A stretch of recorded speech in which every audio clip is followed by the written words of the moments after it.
हाय,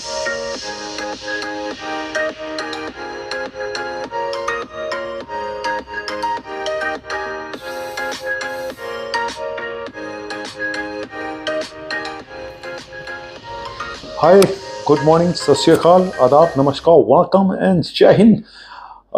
मेरे पास आओ मेरे दोस्तों, एक किस्सा सुनो। आईबीएस का किस्सा सुनाता हूँ आज। आईबीएस का किस्सा सुनोगे?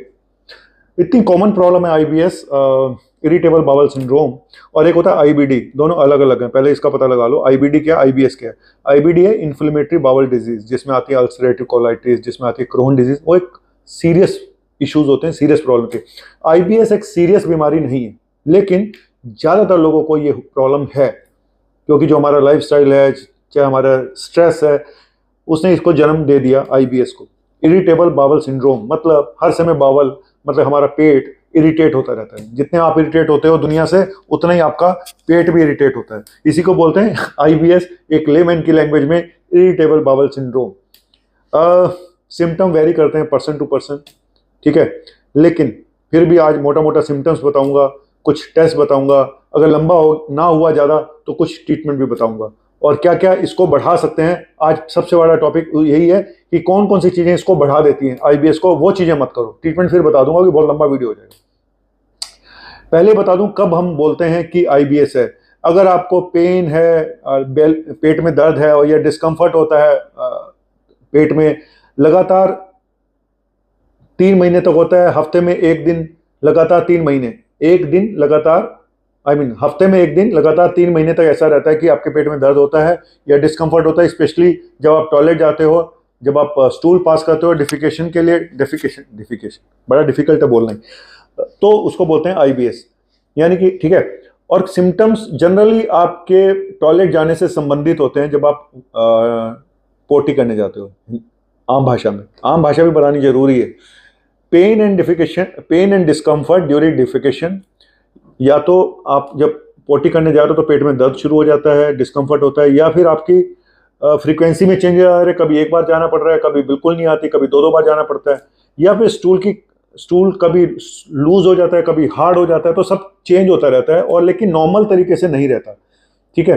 तो आज इसमें बताऊंगा कुछ ऐसी चीजें जो आपको नहीं पता है। पहली चीज कि स्ट्रेस बहुत बड़ा रीजन है। स्ट्रेस की वजह से ये प्रॉब्लम बढ़ सकती है, बिल्कुल बढ़ सकती है। और स्पेशली जब आपने देखोगे जो मेंस्ट्रुअल साइकिल आती है मेंसी आप लेडीज में, तो उस टाइम पे भी ये प्रॉब्लम बढ़ जाती है, क्योंकि उस समय एक स्ट्रेस बॉडी के अंदर वैसे ही बढ़ा होता है। तो कई सिम्टम ऐसे होते हैं जो उस साइकिल के टाइम पे बढ़ जाते हैं, वो मैं फिर कभी बताऊंगा।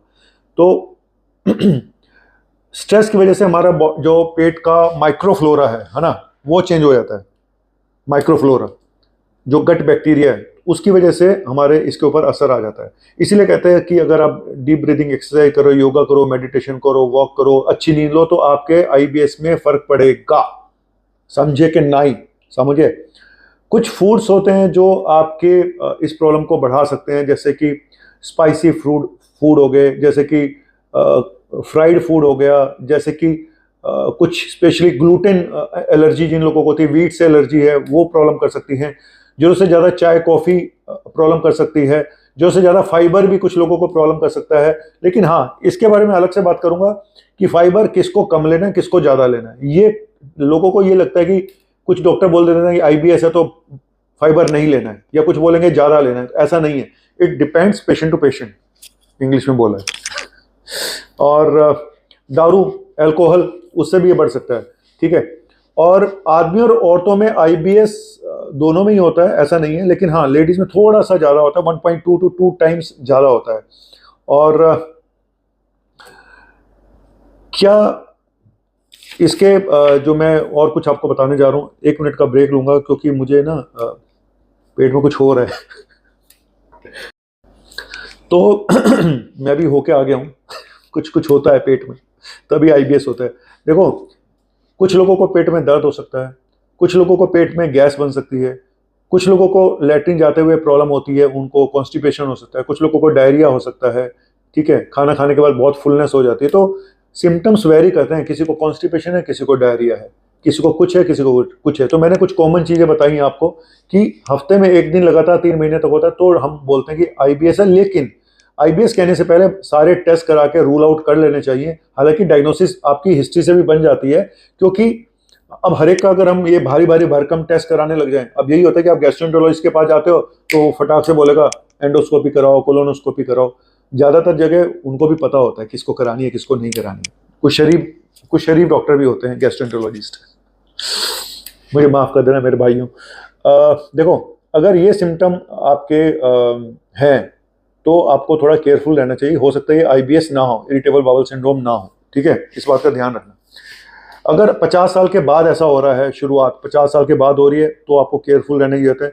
वजन कम होता जा रहा है, रेक्टल ब्लीडिंग हो रही है स्टूल के साथ या स्टूल के बाद या पहले आगे, फीवर आता है, ठीक है, और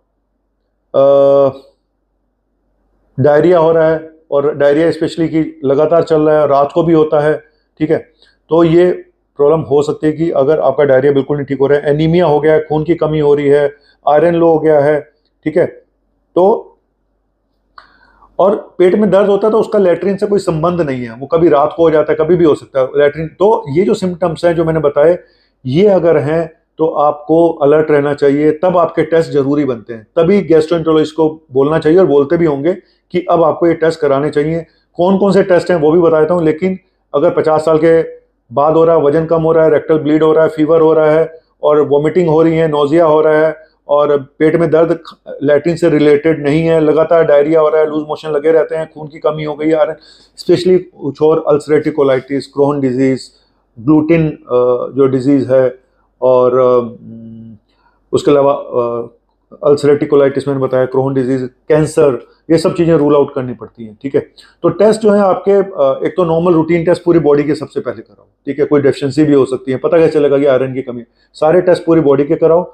उसके अलावा फिर जो बाकी टेस्ट बनते हैं सब कराने के अलावा अल्ट्रासाउंड हो गया, स्टूल टेस्ट हो गया, कोलोनोस्कोपी हो गई, अपर जी एंडोस्कोपी हो गई, ठीक है, ये टेस्ट है। लैक्टोज इंटॉलरेंस टेस्ट होता है, ब्रेथ टेस्ट होता है बैक्टीरियल ओवर ग्रोथ को देखने के लिए कि पेट में कहीं बैक्टीरिया ज़्यादा जो से ज़्यादा ग्रोथ तो नहीं कर रहे हैं, बैड बैक्टीरिया, तो ब्रेथ टेस्ट होता है, ठीक है। लैक्टोज इंटॉलरेंस टेस्ट बता दिया मैंने। तो ये एंडोस्कोपी जो होती है, ऊपर से मुंह से डालो तो अपर जी एंडोस्कोपी बोलते हैं, नीचे से डालो तो कोलोनोस्कोपी बोलते हैं, है ना, सिग्मोइडोस्कोपी भी होती है। तो ऐसे बड़े सारे टेस्ट हैं, लेकिन चलिए टेस्ट तो होते रहेंगे, आपने डायग्नोस कर लिया, तो अब आपको सिर्फ एक बात बताऊंगा कि आखिर करना क्या है, ट्रीटमेंट क्या है, और ये अगले पार्ट में बताऊंगा कि क्या करें और क्या ना करें, क्या करें और क्या ना करें, कैसी मुश्किल है। जी हाँ, आईबीएस एक बहुत बड़ी मुश्किल है लोगों के लिए, लेकिन आज शॉर्ट में बोलूँगा कि लाइफ को थोड़ा इजी रखें, आसान रखें। इतने टारगेट्स लाइफ के पर्सनल और प्रोफेशनल लेवल पे मत सेट कर लें जो आपसे हो ही नहीं सकते, ठीक है। और जब आपको स्ट्रेस लगता है ना किसी काम को करने में, तो सोचो कि क्या काम वो वर्थ है जो आपको स्ट्रेस दे रहा है। तो मैं तो इसीलिए गाना गुनगुनाता हूँ, और आईबीएस में भी वही गाना गुनगुनाऊंगा कि जिससे कि आपकी सोच ठीक हो जाए। और वो है क्या, इसको उतार दूं गाना गाने से पहले, अब आया ना। तो ये गाना गुनगुनाया करो तो आपको जिंदगी का फलसफा पता चल जाएगा, आईबीएस जैसी बीमारियां अपने आप ठीक हो जाएंगी। क्या, क्योंकि हम सब एक अंधी दौड़ में शामिल हैं। हर इंसान भाग रहा है, इसमें भाग रहा है, उसको नहीं पता चलता कब उसको बीमारियां लगी, कब उसकी जिंदगी का अंत हो गया, कब वो मरीज बन गया। तो थोड़ा है थोड़े की जरूरत है, थोड़ा है थोड़े की जरूरत है, जिंदगी कुछ भी यहाँ खूबसूरत है, थोड़ा है। जी हाँ, थोड़ा है, थोड़े की जरूरत है। मैं तो हमेशा इस बात को मान के चलता हूँ कि ज़िंदगी में सेटिस्फेक्शन होना, खुशियाँ एक अलग चीज़ है, और इस अंधी दौड़ में जब तक आप बाहर नहीं आओगे, और मैं ये नहीं कहता कि पैसा कमाना बंद कर दें, हम अपने गोल की तरफ मत जाएं, लेकिन अगर आपका गोल, आपकी सक्सेस आपको बीमारियां दे रही हैं, तो ज़रा सोचिए, आप कहीं ना कहीं भटक गए हो रास्ता, और तो उसको अलर्ट करना मेरा काम है। हर चीज़ दवाइयों से ही ठीक नहीं हो सकती, कुछ आपको भी करना पड़ेगा, कुछ आपके काउंसलर को करना पड़ेगा, कुछ मेरे जैसे यूट्यूबर को करना पड़ेगा, तभी ज़िंदगी थोड़ा सा अच्छा बन पाएगी मेरे दोस्त। बाय, शुक्रिया बहुत।